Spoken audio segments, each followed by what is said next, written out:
ఓం శ్రీ మాతరే నమః. అందరికీ నమస్కారం. 2024 సంవత్సరంలో హయగ్రీవ జయంతి ఏ రోజున వచ్చింది, పిల్లల చేత పూజను ఏ సమయంలో నిర్వహిస్తే వారికి అఖండ విద్యాప్రాప్తి సిద్ధిస్తుంది అన్న పూర్తి వివరాలను ఈ వీడియో ద్వారా తెలుసుకుందాం. మొదటిసారి ఛానల్ని చూసేవాళ్ళు మా ఛానల్ని సబ్స్క్రైబ్ చేసి పక్కనే ఉన్న బెల్ ఐకాన్ని ప్రెస్ చేయండి. దీనివల్ల మీకు రానున్న ఆధ్యాత్మిక వీడియోస్ అన్నీ కూడా నోటిఫికేషన్ ద్వారా మీకు అందుతాయి. అలాగే మీరు ఎటువంటి వీడియోని మిస్ కాకుండా చూడగలరు. మా వీడియోస్ మీకు నచ్చినట్లయితే లైక్ చేయండి, షేర్ చేయండి.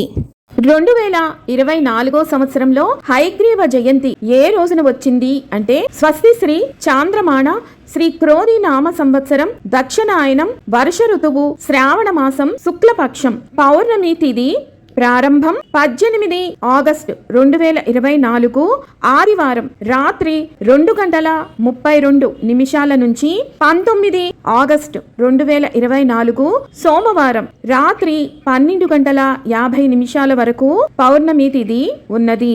హయగ్రీవ జయంతిని నిర్వహించుకోవాల్సిన తేదీ 19 ఆగస్టు 2024 సోమవారం రోజున. ఈ రోజున నక్షత్రం శ్రవణ ఉదయం 9:01 వరకు ఉన్నది. తదుపరి ధనిష్ట. ఈ రోజు పెద్దల నుంచి చిన్న పిల్లల వరకు ప్రతి ఒక్కరూ కూడా హయగ్రీవుణ్ణి అర్చించాలి, పూజించాలి. ఎందుకు అంటే ఈయన జ్ఞానదేవత. ప్రతి ఒక్కరూ వారు చేసేటటువంటి వృత్తి విద్యలలో రాణించాలన్నా జయించాలి అన్నా తప్పనిసరిగా ఈ రోజున హయగ్రీవుణ్ణి పూజించాలి. వారు ఈ స్వామిని పూజించటానికి శుభ గడియలు తెల్లవారుజామున 4:59 నుంచి ఉదయం 7:30 లోపు హయగ్రీవ స్వామి వారి పూజను నిర్వహించాల్సి ఉంటుంది. ఈ సమయంలో కుదరని వాళ్ళు ఉదయం 9:01 నుంచి ఉదయం 10:30 లోపు మీరు పూజను నిర్వహించుకోవచ్చు. ఒకవేళ ఈ సమయంలో కూడా పూజ నిర్వహించటం కుదరక ఆఫీసులకు వెళ్ళి పిల్లలు స్కూలుకు వెళ్ళే సమయం అయితే గనక మీరు సాయంత్రం 5:39 నుంచి రాత్రి 7:15 లోపు మీరు పిల్లల చేత ఉద్యోగాల నుంచి మీరు వచ్చిన తరువాత హయగ్రీవ పూజను నిర్వహించుకోండి.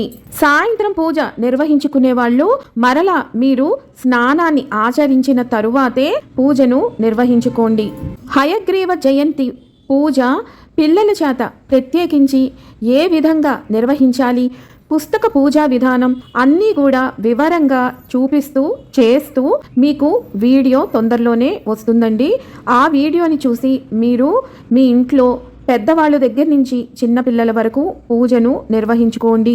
మరొక వీడియోతో మళ్ళీ మిమ్మల్ని అందరినీ కలుసుకుంటాను. సెలవు మరి. సర్వం ఈశ్వరార్పణమస్తు. స్వస్తి.